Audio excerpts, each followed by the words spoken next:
Aujourd'hui, vidéo qui ne va pas aider forcément tout le monde, qui ne va absolument pas intéresser tout le monde, mais c'est pas grave, elle me tient énormément à cœur parce que c'est une vidéo qui va aider les personnes qui sont comme moi. Tu dois le savoir si tu me suis depuis très longtemps, j'ai longtemps été et encore aujourd'hui un petit peu fan de mode, de lifestyle. Tu vois derrière une petite sélection des chaussures que j'ai, tu vois que j'aime bien un petit peu la mode, j'aime bien m'habiller. Et le problème que j'ai souvent rencontré en voyage, c'est réussir à allier minimalisme et mode. Le problème, quand tu veux voyager et quand tu veux prendre des photos, par exemple, quand tu veux partir un séjour, prendre un maximum de photos avec un maximum de tenues pour poster sur Instagram comme moi je peux le faire, et ben t'es souvent amené à prendre énormément de tenues différentes, à prendre plein de t-shirts, plein de bas, plein de hauts, plein d'accessoires pour prendre un maximum de photos, pour avoir un maximum de tenues. Mais le problème, c'est que forcément, plus tu prends d'affaires, plus il te faut un gros bagage et plus il faut voyager lourd. Et bien aujourd'hui, justement, j'aimerais te donner mes meilleurs conseils, mes meilleures astuces pour voyager léger, mais en même temps réussir à bien t'habiller. Parce que si tu me suis sur Instagram, tu dois le savoir, je pars demain, à l'heure où je tourne cette vidéo, donc mardi 11 septembre,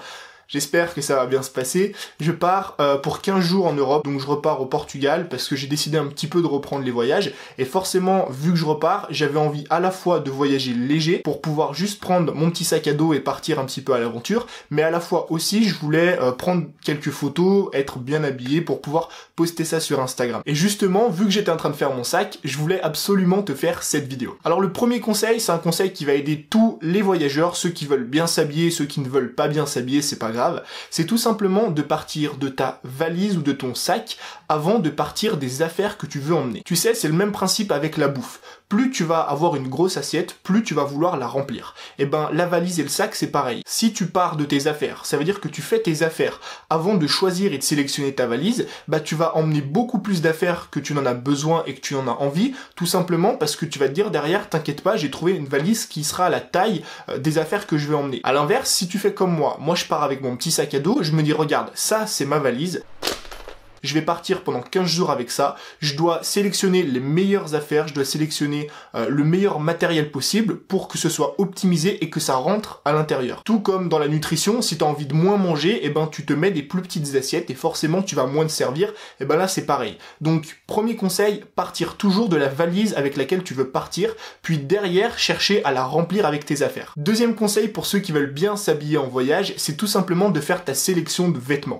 Personnellement, la sélection de vêtements, c'est pour moi ce qui est le plus long, la partie la plus longue. C'est là où j'ai le plus de réflexion et je vais te donner du coup quelques conseils. Le premier conseil, c'est de bien regarder le climat qu'il va faire pendant la période à laquelle tu pars et à l'endroit auquel tu vas. Parce qu'évidemment, ça va pas te demander les mêmes affaires qu'il fasse chaud, qu'il fasse froid, qu'il pleuve, qu'il vente ou qu'il neige. Et c'est très important de faire ça parce que toi comme moi, on s'est souvent retrouvé à remplir un sac, à mettre énormément d'affaires dedans pour n'en utiliser que 50% parce qu'on s'est dit si jamais il pleut, si jamais il fait froid, j'aurai 2 vestes, j'aurai 3 doudounes, j'aurai 2 pantalons, alors que tu passes 15 jours au soleil sous 30 degrés et que tu n'as absolument pas besoin de ça. Petite anecdote, moi je pars 15 jours au Portugal, je sais pertinemment le climat qu'il fait là-bas le jour et la nuit, et je prends pas de vêtements de pluie, je ne prends pas non plus de vêtements chauds. Donc forcément, ça allège beaucoup mon sac. Le deuxième conseil, on est toujours dans la partie 1, enfin on est toujours dans la sélection des vêtements, c'est de choisir des vêtements qui s'accordent entre eux. Et ça, c'est un point extrêmement important. Beaucoup de personnes qui veulent bien s'habiller en voyage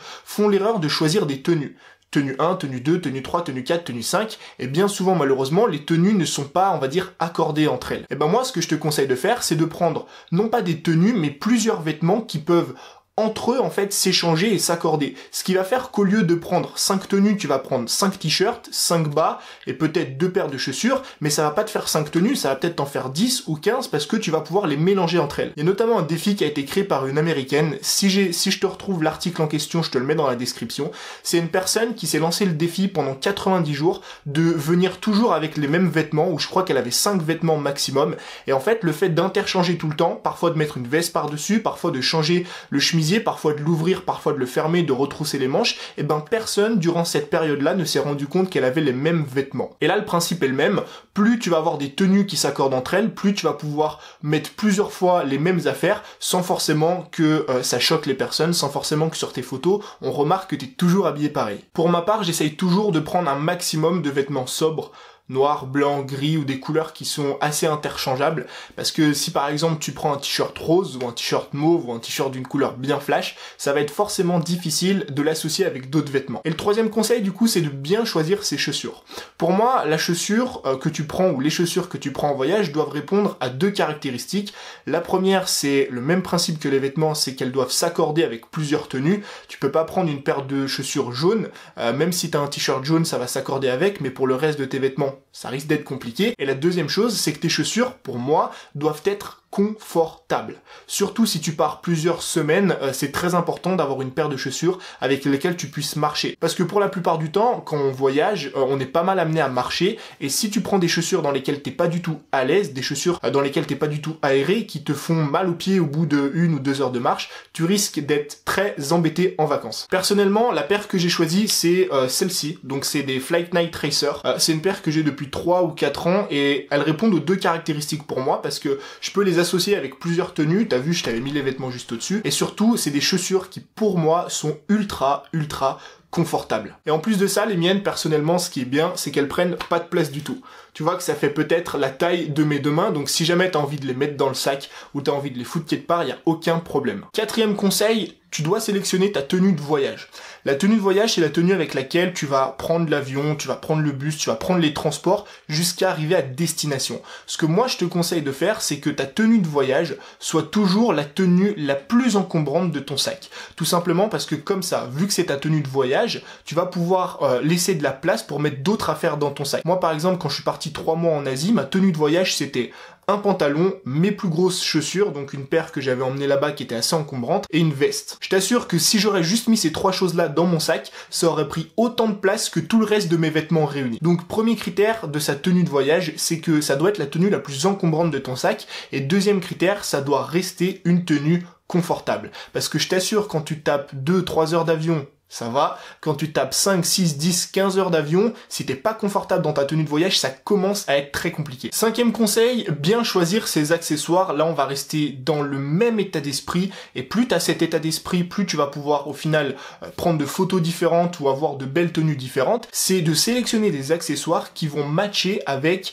absolument tous tes vêtements. Moi, je reste la plupart du temps dans des accessoires qui sont assez sobres. En même temps, pour les mecs, on n'a pas 36 000 solutions. Tu vois que j'ai toujours une petite paire de bracelets sobres, donc noir, et une montre en général en cuir. Là c'est une Daniel Wellington, elle est noire aussi. Peu importe entre guillemets la tenue que je vais mettre, la couleur des vêtements que je vais porter, ces accessoires vont toujours matcher avec. Donc il faut que tu fasses exactement la même chose pour pouvoir optimiser tes vêtements et entre guillemets interchanger les tenues. Et le dernier conseil, c'est d'utiliser des petites box de voyage. Ce que j'utilise ici, c'est Capella Compression Cup by Nordcam. Donc en fait, c'est une marque de sac de voyage qui te permet de prendre tes vêtements et de les compresser. Et ce qui est génial du coup, c'est que tous tes vêtements vont pouvoir tenir dans ce tout petit sac. Moi, personnellement, pour 15 jours, tous mes vêtements rentrent dans ce petit truc, évidemment parce que j'ai mis sur moi la tenue la plus encombrante pour le voyage. Donc voilà, je sais pertinemment que cette vidéo ne va pas plaire et ne va pas intéresser tout le monde, mais elle me tenait à cœur parce que c'est un problème que j'ai souvent rencontré. Et étant donné que je repars 15 jours en Europe, pourquoi pas derrière repartir encore ailleurs en Asie ou autre, bah je tenais à optimiser mon sac pour pouvoir continuer à créer du bon contenu et faire des jolies photos sur Instagram.